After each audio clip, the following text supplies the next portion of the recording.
பரங்கிப்பட்ட ரிஷிகேஷ் பேசுகிறேன். நான் என்ன சொல்கிறேன்னா, 2026 தேர்தலில் ஸ்டாலின் கண்டிப்பாக வெற்றி பெற மாட்டார். அவருடைய கட்சி கடுமையான தோல்வியை தழுவும். என்னன்னு சொன்னால், அதுக்கு ஒரே ஒரு காரணம்னு தான் சொல்லுவேன். கடலூர் மாவட்டத்தில் கடலூர் தேசிய நெடுஞ்சாலை நில எடுப்பு நில ஆர்ஜிதத்துறை NH-45A and 227 சேர்ந்த மிகப்பெரிய ஊழல் நில மோசடி தான். நிலத்தை கையகப்படுத்துறதில் பண்ண 10,000 கோடிக்கு மேலே மோசடி பண்ணியிருக்கிறானுங்க இந்த கடலூர் மாவட்ட தேசிய நெடுஞ்சாலைத்துறை நில ஆர்ஜிதத்துறை. அதில் ஒரே ஒரு விஷயந்தான்,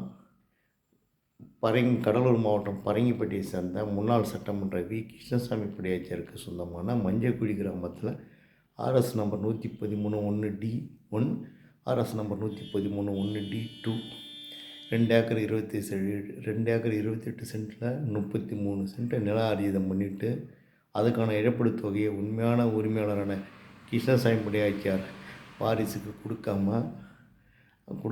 போலி பட்டாதாரர் வசந்தா கல்யாண சுந்தரம் ரமேஷ் பாலமுருகன் கொடுத்துட்டு அதுக்கெல்லாம் இந்த கிராம நிர்வாக அலுவலர்கள், மஞ்சக்குடி கிராம நிர்வாக அலுவலர், புவனகிரி வட்டாட்சியர், நெடுஞ்சாலைத்துறை தனி வட்டாட்சியர், நெடுஞ்சாலைத்துறை தனி மாவட்ட வருவாய் அலுவலர் மங்குளம் பிரகாஷ், வட்டாட்சியர் பிரகாஷ், இந்த மாதிரி தனி வட்டாட்சியர் பிரகாஷ், இந்த மாதிரி அயோக்கியர்கள்லாம் லஞ்சத்தை வாங்கிக்கிட்டு செஞ்ச அயோக்கியத்தனத்தால் அந்த பணம் இன்னைய வரைக்கும் 2019 கொடுக்கப்பட்டது.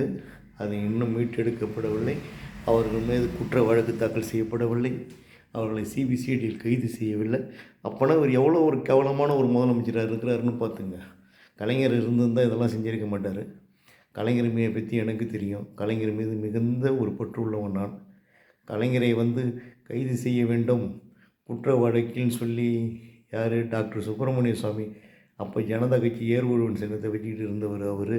அவர் என்ன பண்ணார், போலீஸ் குவார்ட்டர்ஸில் கட்டினதில் ஊழல்னு சொல்லும் போது அவருக்கு எதிராக நோட்டீஸ் கொடுத்தவன் நான். யார், சுப்பிரமணிய சாமியை கண்டித்து தமிழக முதலமைச்சர் கலைஞர்கிட்ட நீங்கள் இந்த வெள்ளம் வைக்கக்கூடாது, இது தப்புன்னு சொல்லி ஒரு தனிப்பட்ட முறையில் நோட்டீஸ் கொடுத்தேன்.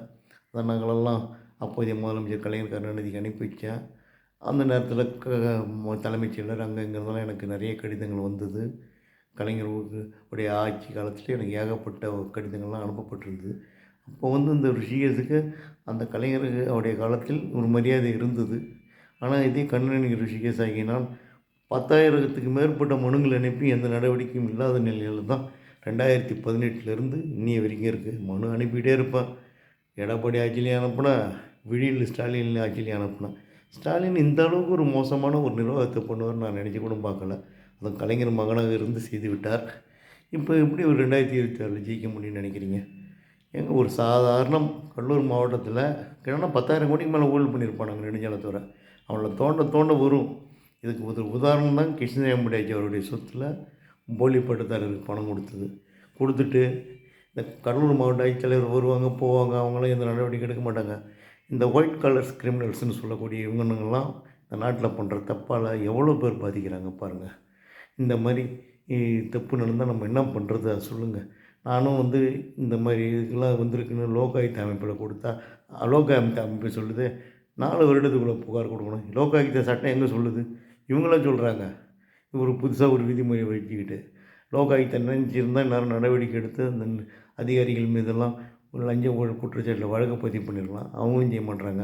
அப்போ இந்த நாடு எங்கே போயிட்டுருக்குன்னு பாருங்கள். அந்த அளவுக்கு மோசமாக்கிட்டானுங்க இந்த நாட்டை. இனிமேல் இந்த நாட்டை காப்பாற்றுறதுக்கு கடவுள் தான் இறங்கி வரணும்.